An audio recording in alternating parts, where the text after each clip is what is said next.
নমস্কার, নিউজ নাইর পর্দায় আপনাদের সকলকে স্বাগত। আমি সুমি রয়েছে আপনাদের সাথে। চলে যাব বিস্তারিত খবরে।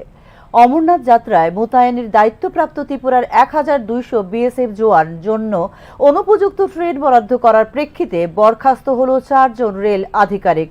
অনুপযুক্ত এই ট্রেনের ভিডিও ভাইরাল হয়েছিল সামাজিক মাধ্যমে।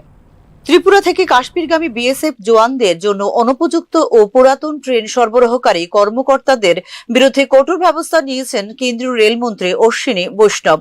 এক্ষেত্রে আলিপুরদুয়ার ডিভিশনের 4 কর্মকর্তাকে তাৎক্ষণিকভাবে বরখাস্ত করার নির্দেশ দিয়েছেন কেন্দ্রীয় রেলমন্ত্রী অশ্বিনী বৈষ্ণব। বরখাস্তকৃত কর্মকর্তাদের মধ্যে রয়েছেন উত্তর পূর্ব সীমান্ত রেলওয়ে জোনের আলিপুরদুয়ার বিভাগের 3 জন সিনিয়র সেকশন ইঞ্জিনিয়ার এবং একজন কোচিং ডিপো অফিসার। নিরাপত্তা বাহিনীর মর্যাদা এবং সুবিধা সর্বোচ্চ অগ্রাধিকার এবং এই ধরনের অবহেলা কোনো স্তরেই সহ্য করা হবে না বলে মন্তব্য করেন কেন্দ্রীয় রেলমন্ত্রী। বিএসএফ জওয়ানদের জন্য আগরতলা থেকে একটি বিশেষ ট্রেনের ব্যবস্থা করা হয়েছে। এই ক্ষেত্রে পুরো বিষয়টির বিস্তারিত তদন্তের নির্দেশ দিয়েছে কেন্দ্রীয় রেল মন্ত্রক। উল্লেখ করা যেতে পারে, ট্রেনের খারাপ অবস্থা দেখে ত্রিপুরা ছেড়ে যাওয়া ট্রেনে উঠতে অস্বীকার করেছিলেন অমরনাথ যাত্রার জন্য মোতায়েনের দায়িত্বপ্রাপ্ত 1200 বিএসএফ জওয়ান। ট্রেনের ভাঙা টয়লেট, আলো না থাকা, কুশন ছাড়া সিট ইত্যাদি কারণে ট্রেনের কামরায় উঠতে অস্বীকার করেছিলেন সীমান্তরক্ষী বাহিনীর জওয়ানরা, যার ভিডিও ভাইরাল হয়ে গিয়েছিল সামাজিক মাধ্যমে। জওয়ানদের বারবার প্রতিবাদ সত্ত্বেও তাদের ভ্রমণের জন্য এমন একটি জরাজীর্ণ ট্রেন সরবরাহ করেছিল উত্তর পূর্ব সীমান্ত রেল কর্তৃপক্ষ, যা নিয়ে দেখা দেয় অসন্তোষ। শেষ পর্যন্ত নিরাপত্তার কারণে এবং খারাপ অবস্থার কারণে ট্রেনে উঠতে অস্বীকার করেন বিএসএফ জওয়ানরা। বিষয়টির সংবেদনশীলতা বিবেচনা করে শেষ পর্যন্ত 4 জন রেল কর্মকর্তাকে বরখাস্ত করে রেল মন্ত্রক। ব্যুরো রিপোর্ট, নিউজ নাও। শেষ পর্যন্ত বাতিল হয়ে গেল ত্রিপুরা কেন্দ্রীয় বিশ্ববিদ্যালয়ের অ্যাসিস্ট্যান্ট রেজিস্ট্রার পদে নিয়োগ প্রক্রিয়া। এবার এই নিয়োগ প্রক্রিয়া সরাসরি সম্পন্ন হবে কেন্দ্রীয় মানব সম্পদ উন্নয়ন মন্ত্রকের তত্ত্বাবধানে। শেষ পর্যন্ত বাতিল হয়ে গেল ত্রিপুরা কেন্দ্রীয় বিশ্ববিদ্যালয়ের অ্যাসিস্ট্যান্ট রেজিস্ট্রারের নিয়োগ প্রক্রিয়া। বিশ্ববিদ্যালয়ের এক্সিকিউটিভ কাউন্সিলের বৈঠকে নেওয়া হয় এই সিদ্ধান্ত। আবার অ্যাসিস্ট্যান্ট রেজিস্ট্রার নিয়োগ প্রক্রিয়া পুনরায় শুরু হবে আগামী কিছুদিনের মধ্যে। শিক্ষা মন্ত্রকের নিয়ম অনুযায়ী 6 মাসের মধ্যে সমাপ্ত হয়নি ত্রিপুরা কেন্দ্রীয় বিশ্ববিদ্যালয়ের অ্যাসিস্ট্যান্ট রেজিস্ট্রার নিয়োগ প্রক্রিয়া।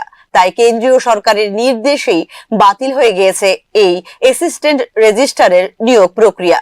তবে সবচেয়ে বেশি গুরুত্বপূর্ণ বিষয় হলো, এবার বাতিল হতে পারে বিশ্ববিদ্যালয়ের group D, group C, group B, group A পদে নিয়োগ প্রক্রিয়াও। আগামী 7 দিনের মধ্যে যদি ত্রিপুরা বিশ্ববিদ্যালয়ের উত্তরপত্র মূল্যায়ন কক্ষের তালা না খোলা হয়, তবে এই ক্ষেত্রে বাতিল হয়ে যাবে 88টি group D, group C, group B, group A পদে নিয়োগ প্রক্রিয়া। এদিকে এবার অ্যাসিস্ট্যান্ট রেজিস্ট্রারের পদে নিয়োগ প্রক্রিয়া সম্পূর্ণ হবে সরাসরি মানব সম্পদ উন্নয়ন মন্ত্রকের তত্ত্বাবধানে।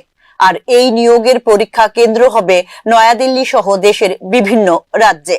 একইভাবে আগামী 1 সপ্তাহের মধ্যে তদন্ত শেষ সহ উত্তরপত্র মূল্যায়ন কক্ষের সিল প্রত্যাহার না হলে বাতিল হয়ে যাবে অন্যান্য পদের নিয়োগ প্রক্রিয়া। এরপর এই পদগুলো সরাসরি পূরণ করবে শিক্ষা মন্ত্রক। নিয়োগ পরীক্ষার সেন্টার হবে নয়াদিল্লিতে।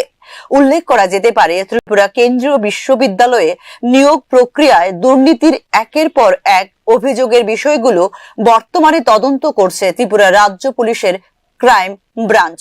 তদন্ত সাপেক্ষে আপাতত সংশ্লিষ্ট নিয়োগ পরীক্ষার উত্তরপত্র মূল্যায়ন সহ পুরো প্রক্রিয়াটি। ব্যুরো রিপোর্ট, নিউজ নাও।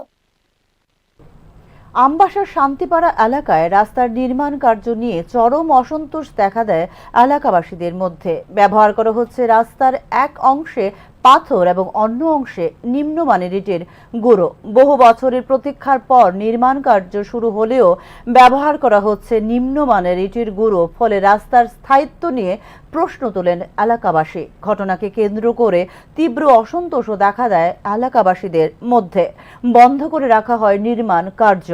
রাস্তার এক অংশে পাথর এবং অন্য অংশে ইটের গুঁড়ো ব্যবহার না করে সম্পূর্ণ অংশে পাথর ব্যবহারের দাবি জানিয়েছেন এলাকাবাসী। আচ্ছা, আমরা শান্তিপাড়া লোকজন দীর্ঘদিন আমরা এখানে শান্তিভাবেই আছি। কোনোদিন কোনো কিছুই আমরা কমপ্লেন করি না। ড্রেন খারাপ হোক ভালো হোক কোনো কমপ্লেন করি না। আজকে কমপ্লেন করতে বাধ্য হয়েছে এই কারণে, এই এদিকে ধীরেন্দ্র ওই সুভাষপল্লী রোড থেকে আর এই সুভাষপল্লী বলতে পোস্ট অফিসের সামনে কি চৌধুরী মেডিকেল হল থেকে এদিকে ধীরেন্দ্র দেববর্মা বাড়ি পর্যন্ত স্টোন দেয়া এই মেটেলিং দেওয়া হয়েছে। আর এরপর থেকে থানা রোড থানা পর্যন্ত মাছবাজার থানা পর্যন্ত ইটের গোড়া দেয়া করা হইব। যার কারণে আমরা আজকে কাজ বন্ধ রাখছি, কারণ কাজটা যাতে সুন্দরভাবে হোক, হইলে স্টোন দেয়া হইলে পাথর দেয়া। এখনকার মতো সংবাদ এই পর্যন্তই। পরবর্তী সংবাদ দেখতে চোখ রাখুন নিউজ নাওয়ের পর্দায়। নমস্কার।